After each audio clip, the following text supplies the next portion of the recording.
네, 오늘 말씀을 보겠습니다.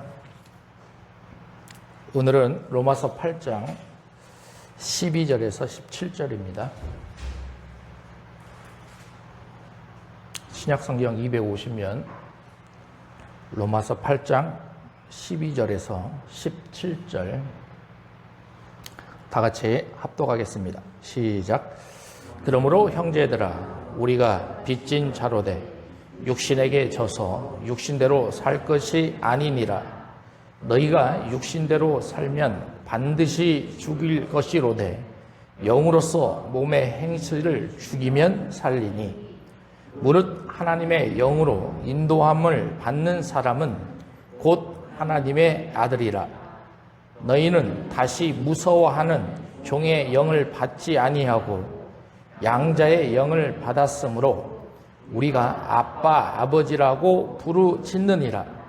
성령이 친히 우리의 영과 더불어 우리가 하나님의 자녀인 것을 증언하시나니 자녀이면 또한 상속자 곧 하나님의 상속자요 그리스도와 함께한 상속자니 우리가 그와 함께 영광을 받기 위하여 고난도 함께 받아야 할 것이니라.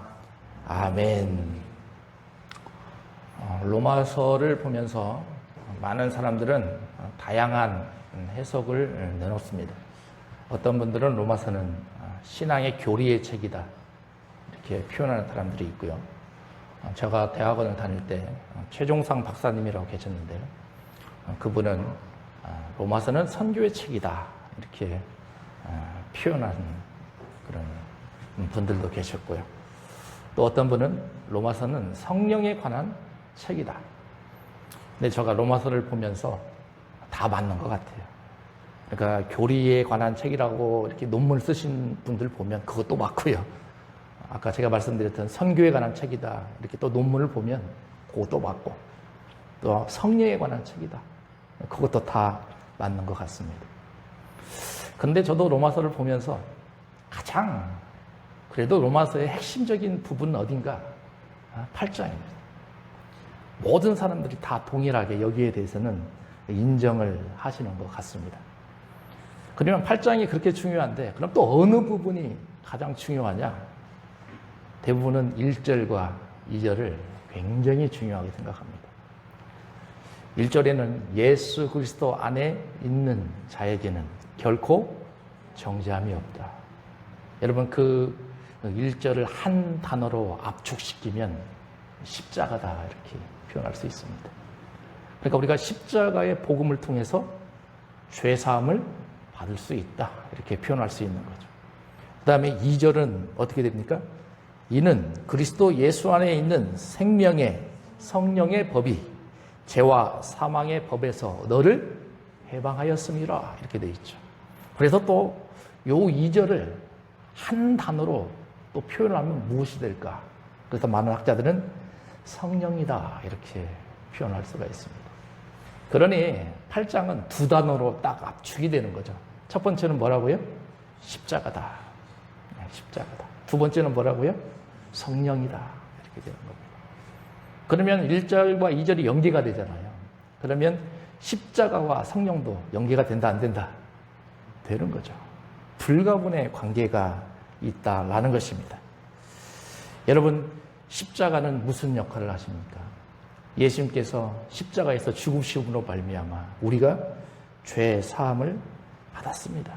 심판으로부터 자유함을 누리게 된 것입니다. 여러분 우리가 성령님 안에 계실 때 또 우리는 자유함을 누리게 됩니다. 죄의 법에서 자유로운 삶을 살아갈 수가 있다라는 것입니다. 여러분 그러면 누가 성령을 받습니까? 성령은 누구나 다 받을 수가 있습니다. 그런데 조건이 따릅니다. 반드시 예수 그리스도를 믿어야만 됩니다. 그러니 오늘 예기배에 참여한 우리 모든 성도들도 반드시 예수님을 믿으셔야 됩니다. 그래야만 성령께서 여러분들에게 동행하시는 삶을 살아가시는 거예요. 여러분 신앙생활 잘하고 싶은 생각이 없으십니까? 누구나 다 교회에 다니면 다 신앙생활 잘하고 싶은 생각이 있어요. 날마다 승리하고 싶은 그런 삶을 살기를 원합니다. 그러면 저는 오늘 말씀을 준비하면서 그런 삶을 살아가려면 우리는 날마다 이 두 단어를 묵상해야 된다라는 생각이 들더라고요. 첫 번째는 뭐라고요? 십자가다. 여러분 오늘도 십자가를 묵상하십시오. 그리고 두 번째는 뭐라고요? 성령이다. 성령과 동행하셔야 됩니다. 그런 분들이 신앙생활 잘할 수 있습니다. 그리고 그런 분들이 승리의 삶을 살아갈 수 있다라는 거죠. 여러분 십자가의 가장 큰 역할은 무엇입니까? 아까도 말씀드렸어요. 여러분들 과거에 지었던 죄를 용서받을 수 있어요. 그리고 현재 짓고 있는 죄도 용서받을 수가 있고요. 우리가 인생을 살면서 미래의 죄도 지을 수가 있습니다. 그러면 그 죄도 용서받을 수가 있습니다. 그러니 십자가의 역할이 얼마나 큽니까? 그러면 성령께서 해주시는 역할은 무엇입니까?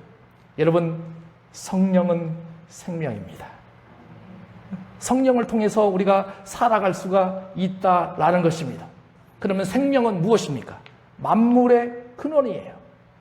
아마 우리가 인생을 살면서 가장 중요한 단어 하나를 뽑아라 이렇게 선택한다면 생명이다 이렇게 우리는 볼 수도 있다라는 것입니다. 그러면 하나님께서 생명 대신 예수님을 이 땅에 보내주셨는데 요한복음에서는 그 생명을 뭐라고 표현하냐면 빛이다 이렇게 표현을 합니다. 그러니 생명은 뭐라? 빛인 거예요. 빛으로 오신 예수님을 나타내는 거다라는 것입니다. 그러면 여러분 성령께서 우리 안에 거하시면 우리는 어떠한 일이 나타나는지에 대해서 생각해 볼 필요가 있다라는 것입니다. 여러분 9절의 첫 번째 내용이 나와요. 9절을 같이 읽어봅니다. 시작. 만일 너희 속에 하나님의 영이 거하시면 너희가 육신에 있지 아니하고 영에 있나니 누구든지 그리스도의 영이 없으면 그리스도의 사람이 아니라 이렇게 되어 있습니다. 그러면 성령님께서 여러분들에게 거하신다라는 소리는 여러분들은 이제는 육신의 삶에서 떠나버렸어요. 여러분들은 영적인 삶을 살아볼 수밖에 없다라는 것입니다. 여러분 저는 이 말씀을 들으면서 이야 안개와 같다라는 생각이 듭니다. 과거에 내가 육신의 삶을 살았다 하더라도 성령님과 동행하게 된다면 그 안개가 어떻게 돼요? 햇빛이 나면 금방 그쳐버리죠. 그러니까 과거에 있는 육신의 삶에서 성령이 동행하니까 금방 어떻게 됩니까? 생명으로의 삶을 살아갈 수밖에 없다라는 거예요. 여러분 그래서 오늘 본문의 제목을 제가 뭐라고 정했습니까? 하나님의 영으로 인도받는 사람. 여러분 오늘 본문 말씀을 통해서 모두 다 성령의 인도하심을 받는 사람이 되시길 소망합니다. 십자가와 성령을 통해서 늘상 예수 그리스도와 함께 동행하는 그런 삶을 살아가길 원한다라는 것입니다. 여러분 그러면 성령이 임하면 또 어떠한 일들이 생겨나는가? 이제 10절에 보면 하나가 더 나옵니다. 여기도 같이 읽어봅니다. 시작.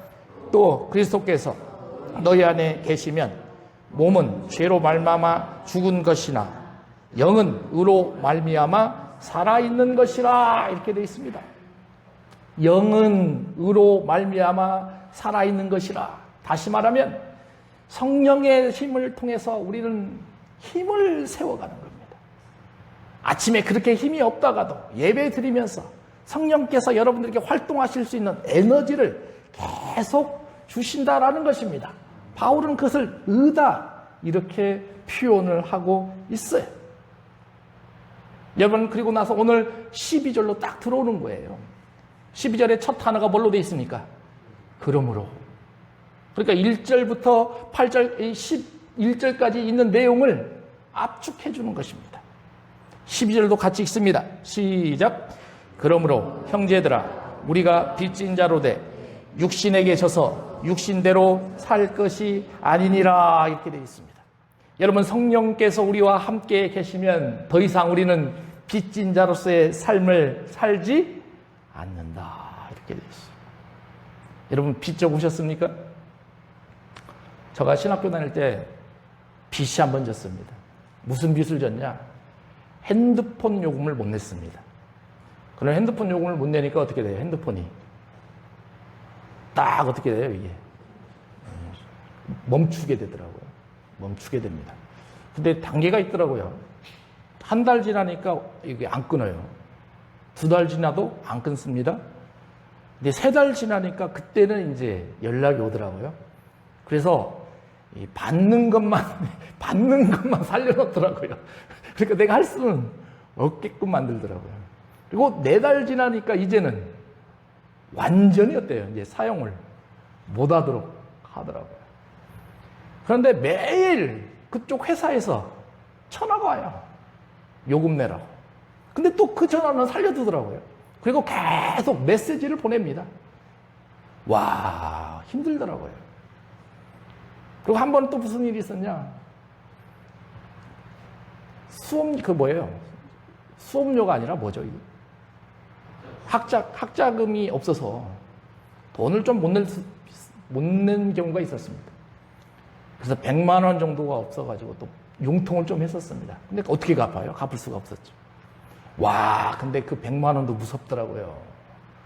계속 어떻게 됩니까? 계속 연락 옵니다. 계속 연락 옵니다. 여러분, 육신에 빚지게 되면 이렇게 되는 겁니다. 육신에 빚진 사람들의 삶이 사단으로부터 계속 어떻게 돼요? 연락이 오게 되는 거예요. 그래서 내가 거기에 살아갈 수밖에 없게 되는 것입니다. 그런데 성령께서 오시면 더 이상 우리는 육신의 빚진 자로서의 삶을 살아가지 않는다. 이렇게 돼 있어요. 여러분, 시골에 가면 마당에 뭐가 하나 묶어져 있어요. 뭐죠? 강아지가 딱 묶여져 있어요. 그렇잖아요.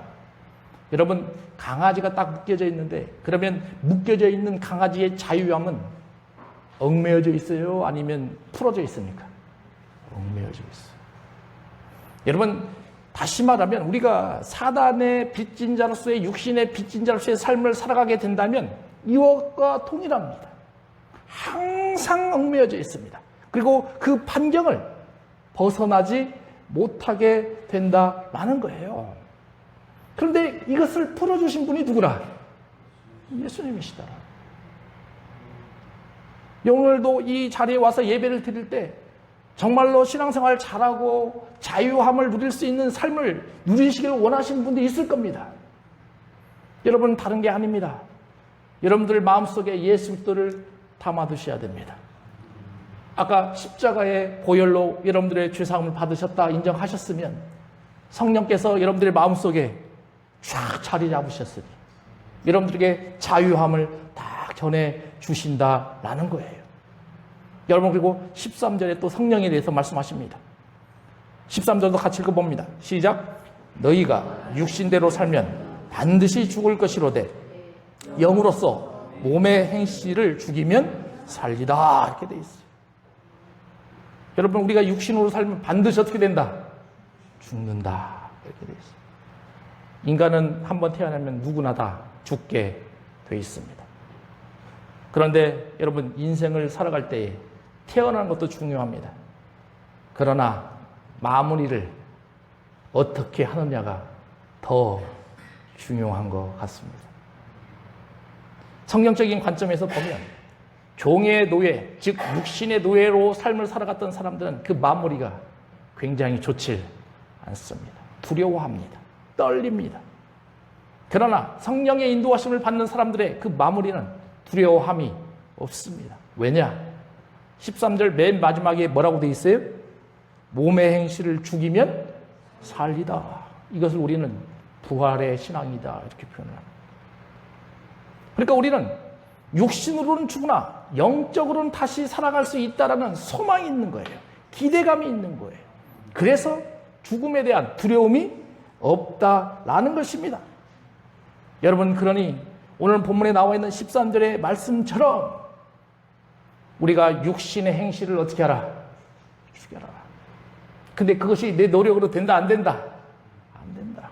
누가 도와주셔야 된다? 성령께서 도와주셔야만 됩니다.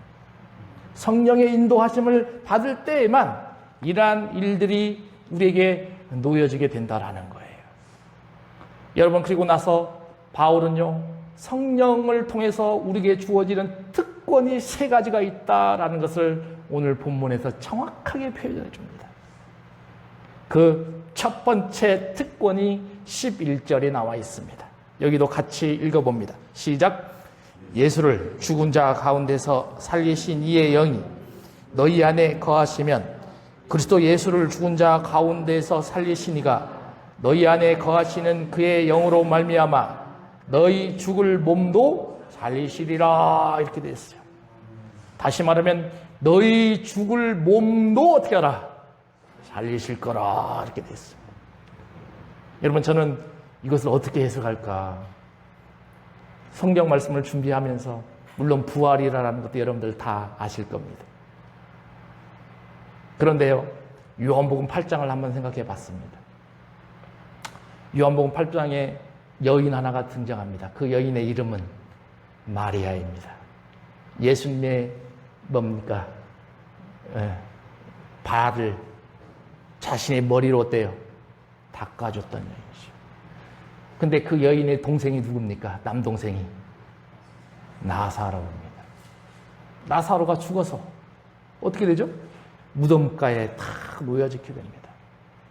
근데 그 누나 되는 마르다와 마리아가 예수님을 향해서 계속 어떻게 합니까? 간절히 요구합니다.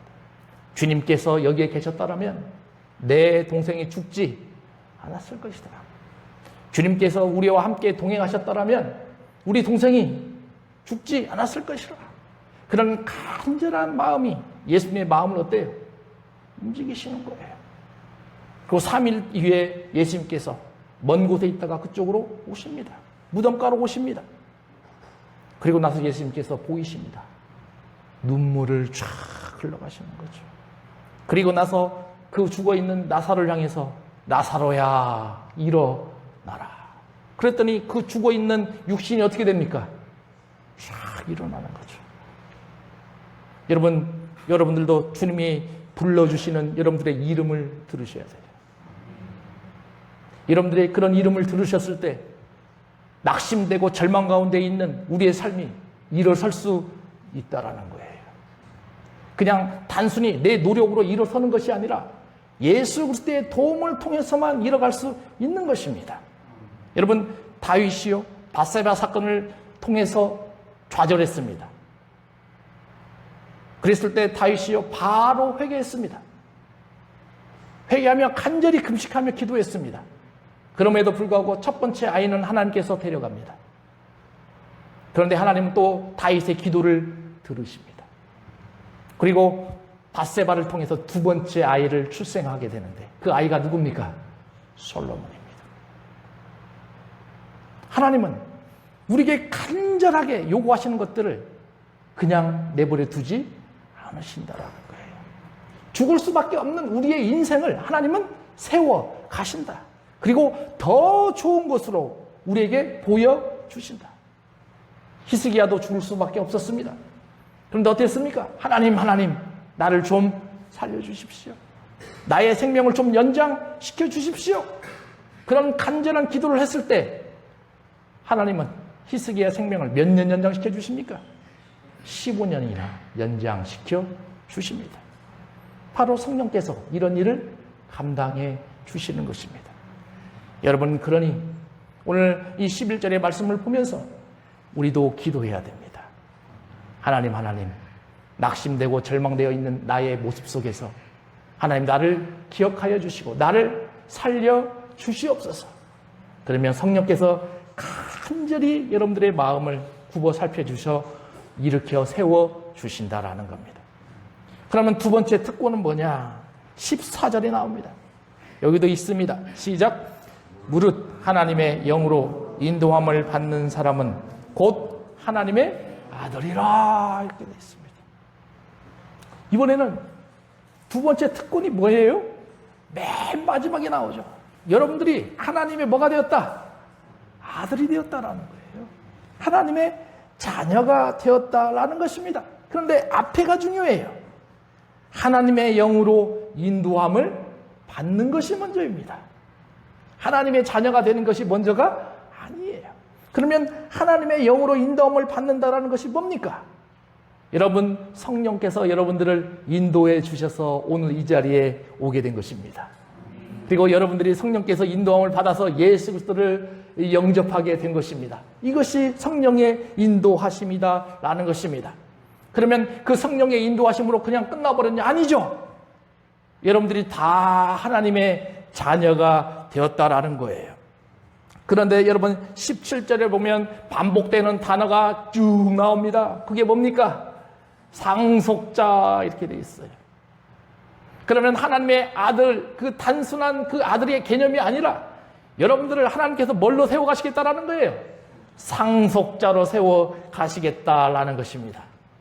여러분, 그러면 하나님께서 인간을 창조하실 때, 아담을 창조하실 때 그 아담을 하나님의 자녀로 세우셨어요? 안 세우셨어요? 세우셨어요. 그런데 죄성이 들어옴으로 말미암아 하나님의 자녀된 우리의 그 특권이 어떻게 된 거예요? 사라져버린 거예요. 사라져버린 겁니다. 그 가운데 누가 다 개입했습니까? 사단과 마귀가 쫙 개입을 해버렸습니다. 그래서 우리는 뜻하지 않게 죄의 종이 되어버렸습니다. 육의 종이 되어버렸습니다. 사망의 종이 되어버리고 만 것입니다. 왜냐? 하나님의 영이 없었기 때문에 그런 것입니다. 그런데 하나님은 그런 우리를 내버려 두지 않으신다. 여러분, 이 모습을 우리 삶에 한번 적용시켜 볼 필요가 있는 거죠. 여러분, 예수님 믿다가 방학하신 분들 많아요, 안 많아요? 많습니까, 안 많습니까? 굉장히 많습니다.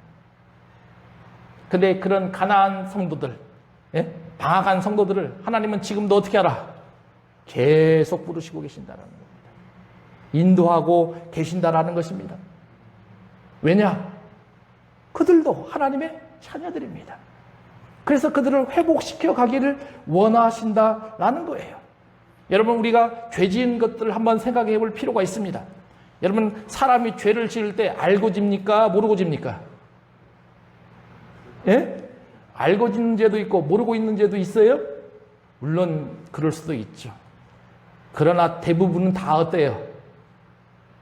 알고 집니다. 왜냐? 내가 무슨 일을 행할 때 행동이 먼저예요? 생각이 먼저예요?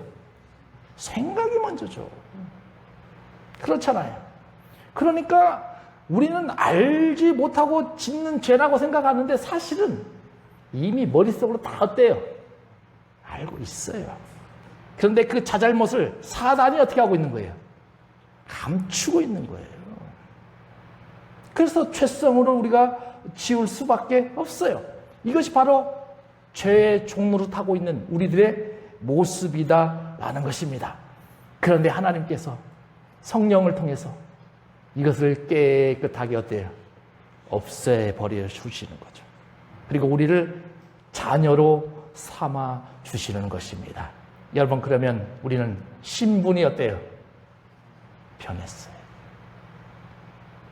우리가 신분의 변화를 바라보면서 신앙생활을 하셔야 되는 겁니다. 그러면 신분이 변화되었으면 이제는 하나님께서 맨 처음에 창조하셨던 옛 아담의 모습으로 어때요? 회복해야 됩니다. 그럼 우리도 그런 삶을 살아가셔야 된다라는 거예요. 상속자이기 때문에 그렇습니다. 여러분, 이제 15절에 보면 세 번째 특권이 나옵니다. 여기도 같이 읽어봅니다. 시작. 너희는 다시 무서워하는 종의 영을 받지 아니하고 양자의 영을 받았으므로 우리가 아빠 아버지라고 부르짖느니라. 맨 마지막에 하나님을 뭐라고 불러요? 아빠 아버지다. 이 아람어입니다. 아빠가요 아람어예요. 근데 아빠가 아람어로도 아빠입니다. 그러니까 우리나라 단어하고 어때요? 똑같아요. 그래서 제가 신학교에 있을 때 이 단어를 두고 신학교 교수님 때 여쭤봤습니다. 신약학교 교수님한테. 그럼 그 아빠하고 우리나라에 있는 아빠하고 똑같다면 의미도 똑같습니까? 그러니까 똑같답니다. 똑같답니다. 왜 그러느냐? 아람어하고요 우리나라어하고요 굉장히 유사성이 깊다. 그렇게 교수님이 설명을 해 주시더라고요. 그러니까 아까 두 번째 특권과 세 번째 특권을 한번 연결시킬 필요가 있죠. 하나님의 자녀다 이렇게 표현을 했는데 우리가 그 하나님을 뭐라고 불러요? 아빠, 아버지라 부르는 거죠. 그만큼 하나님은 우리를 친숙하게 대하시겠다라는 거예요. 그러면 우리도 기도할 때 그냥 하나님이라고 부르면 되겠어요? 안 되겠어요? 아버지라는 단어를 꼭 붙이셔야 됩니다. 하나님 아버지 감사합니다. 하나님 아버지 감사합니다. 근데 이 신앙생활, 여러분들은 신앙생활 오래 되셨으니까 이게 쉬울 거예요. 일상적으로 나오니까요. 그러나 신앙생활 처음 하시는 분들은 이게 쉽지가 않아요. 왜냐하면 이유가 있습니다. 반드시 사람은 육의 개념에서 벗어나기가 쉽지가 않아요. 그래서 누구만을 아버지라 하면 누구만 생각합니까? 육신의 아버지만 생각하는 거예요. 이것을 벗어나기가 그렇게 어렵습니다. 저도요, 제가 몇 번 얘기했을 겁니다. 신앙생활 하면서요, 아버지라는 단어를 딱 부르는데 3년 정도 걸렸어요. 안 나와요. 물론 어렸을 때부터 다니신 분들은 이게 그냥 나오죠. 그렇게 교육을 받았으니까. 그런데 어느 정도 성숙한 다음에 신앙생활 하시는 분들의 입장은요, 이게 그렇게 어렵더라고요. 그래가지고 부목사님한테 가서 여쭤봤습니다. 왜 하나님을 아버지라고 불러야 돼요? 제가 여쭤봤어요. 그랬더니 이 말씀을 딱 해주시더라고요. 우리는 하나님의 자녀가 되었으니 우리는 또 하나님께서 무엇을 원하신다? 아바 아버지라 부르시기를 원하신다. 응? 그래 우리도 기도할 때 반드시 뭐라고 불러야 된다? 아빠 아버지라 부르셔야 됩니다. 그런데 이것을 부르시기 전에 바울이 또 조건을 하나 딱 내세웁니다. 여러분 15절에 보면 두 가지의 이 영이 딱 나와요. 그렇죠? 그러니까 이 로마서 8장은 굉장히 잘 보셔야 됩니다. 저번 시간에 제가 강조했을 때 9절부터 11절에는 이 반복되는 이 영이 막 4가지가 나온다고 했습니다. 하나님의 영이 있고요. 그리스도의 영이 있고요. 부활의 영이 있고요. 우리 가운데 속한 영이 있다 이렇게 표현했습니다. 그것은 전부 다 뭘 가르치냐면 성령이다라고 표현했습니다. 그런데 오늘 본문에 또 이 15절에 보면 2가지의 영이 또 나옵니다. 뭐라고 나옵니까? 종의 영이다 이렇게 되어 있어요. 무서워하는 종의 영이다. 그리고 두 번째는 또 뭐라고 되어 있어요? 양자의 영이다 이렇게 되어 있죠. 그렇잖아요. 그러면 이 종의 영과 양자의 영이 무엇인가를 한번 생각해 볼 필요가 있죠. 어려워할 필요 없습니다. 이 종의 영은 다른 게 아닙니다. 사단에 종속되어 있는 우리의 상태를 가르칩니다. 그러니까 예수 그리스도가 내 마음에 있다 없다? 없는 상태예요. 그것이 종의 영입니다. 그러면 양자의 영은 이제 나왔어요? 안 나왔어요? 나왔죠. 그러니까 양자는 뭡니까? 자녀 아닙니까? 그렇잖아요. 그러면 그 안에 누가 계신다라는 거예요? 예수님이 계신다. 그럼 그분은 이제는 종의 영에서 뭘로 바뀌어버린 거예요? 양자의 영으로 확 바뀌어버린 겁니다. 여러분 이 순서가 왜 중요하냐면 이 순서를 이해를 하셔야 여러분들이 아바 아버지라 부를 수 있는 거예요. 그러니까 예수님을 안 믿는 사람은 하나님을 아버지라 절대 부를 수 없다고 그랬습니다. 그런데 예수님을 부르더라도 성령께서 양자의 영을 우리에게 보내주시는데 그 양자의 개념을 알아야 돼요. 여러분 우리나라는 양자를 어느 때 이렇게 데려옵니까? 아기일 때 데려오잖아요. 근데 로마 시대에는 그러질 않았어요. 여러분 배너 영화 봤어요? 안 봤어요? 봤죠? 그 배너 주인공이요 로마에 갔을 때 양자가 됩니까? 안 됩니까? 양자가 됩니다. 그때 애기였어요? 컸어요? 굉장히 컸잖아요. 장성한 사람 아닙니까? 여러분 또 로마의 가장 대표적인 양자로 된 황제가 있습니다. 누굽니까? 예수님 당시의 황제가 누구예요? 예수님이 죽으신 다음의 황제, 가장 핍박이 심했던 황제 네로예요. 네로도 양자였어요. 예? 그러면 로마 시대의 그 양자의 개념은 무엇인가? 다른 게 아닙니다. 그 양자는요, 그 한 집안의 모든 것들을 다 어때요? 소유할 수 있는 특권이 있어요. 그러면 그런 특권을 주려고 한다라고 한다면 아버지가 그 양자를 아무나 세울까요? 안 세울까요? 절대로 세울 수가 없어요. 그러니까 우리나라에서는 양자를 세울 때 어린아이니까 잘 알아요? 몰라요? 모르니까 세우잖아요. 그런데 로마 시대에는 철저한 어때요? 검증이 있었습니다. 그리고 그를 양자로 세워서 나에 있는 모든 것들을 그에게 다 어때요? 주었던 거예요.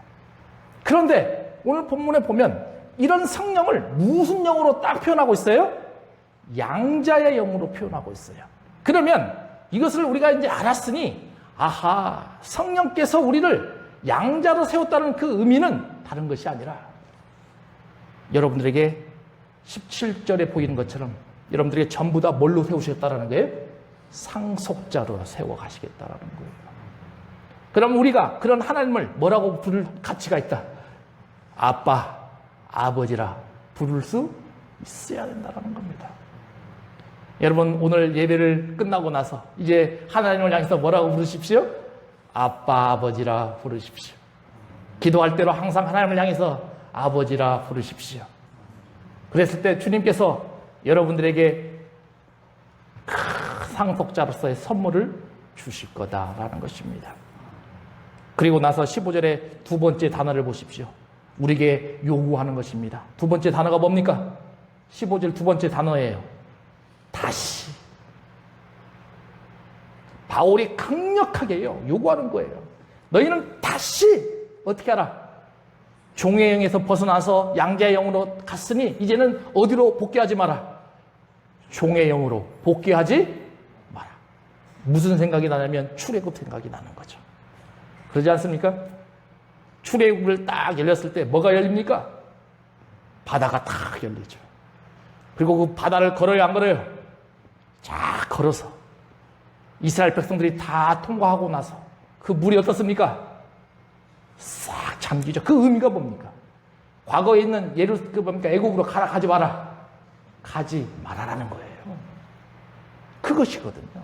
그러면 우리도 신앙생활 하면서 이제는 양자의 영을 받았으니 이제는 다시는 어디의 영으로 돌아가지 마라. 종의 영으로 돌아가지 마라.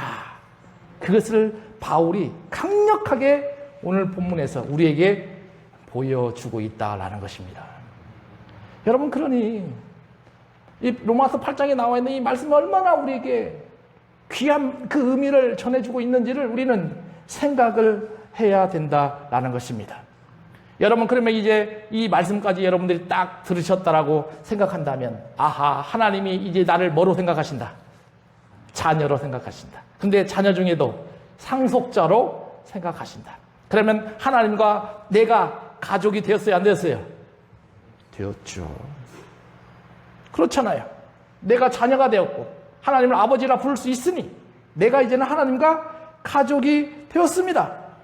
그러면 하나님과 가족이 되었다라고 한다면 아까도 계속 말씀드렸지만 여러분들은 이제는 더 확실하게 하나님을 뭐라고 불러야 돼요? 아버지라 딱 불러야 된다라는 거예요. 불러야 된다는 거예요. 그런데 이 모든 것을 누가 증언하시냐? 성령께서 증언하신다. 16절이 그것입니다. 같이 읽어봅니다. 시작. 성령이 친히 우리의 영과 더불어 우리가 하나님의 자녀인 것을 증언하시느니라. 그러니까 여러분들이 증언하지 않아도 누가 이것들을 다 증언하시고 계신다? 성령께서 다 증언하고 계신다라는 것입니다. 여러분, 그래서 우리도 신앙생활하면서 구원에 대해서 고민합니까? 안 합니까? 고민하잖아요. 근데 걱정할 필요가 없어요. 구원에는 3가지 단계가 있다고 표현합니다. 여러분, 그 첫 번째, 우리는 성경을 보면 구원을 받았는지 안 받았는지 확인할 수가 있어요. 그것이 요한복음 1장 12절입니다. 영접하는 자, 곧 그 이름을 믿는 자들에게는 하나님의 자녀가 되는 권세를 주셨습니다. 그러니까 여러분, 성경을 보면 영접하는 자, 여러분들이 하나님의 자녀가 되려면 반드시 누구를 영접해야 된다? 예수 그리스도를 영접하셔야 됩니다. 그것이 구원 아닙니까? 그리고 오늘 8장 6절, 16절 이것은 성령의 내적인 증거다. 다시 말하면 성령께서 우리 안에 거하심으로 말미암아 계속 증언해 주고 계신다라는 거예요. 맞아요? 맞습니다. 그리고 세 번째는요. 이제는 우리가 성령이 우리 안에 거하시면 우리가 삶으로 어때요? 살아내셔야 됩니다. 그러면 삶으로 살아내시는 그런 사람들을 보면 아, 저 사람이 하나님의 사람인가? 기독교인으로서의 삶을 살아가는가? 분간이 돼야 안 돼요? 되죠. 그러면 다른 사람들이 봤을 때 아, 예수 그리스도의 향기가 나는가 안 나는가 인정이 돼야 안 돼요? 인정이 돼요. 그것을 보면 아, 그 사람이 구원을 받았는가 받지 못했는가의 그 문제가 금방 표현이 되는 것입니다. 여러분, 그러니 우리가 신앙생활을 하면서 이 세 가지를 반드시 잊어버리면 안 되는 거예요.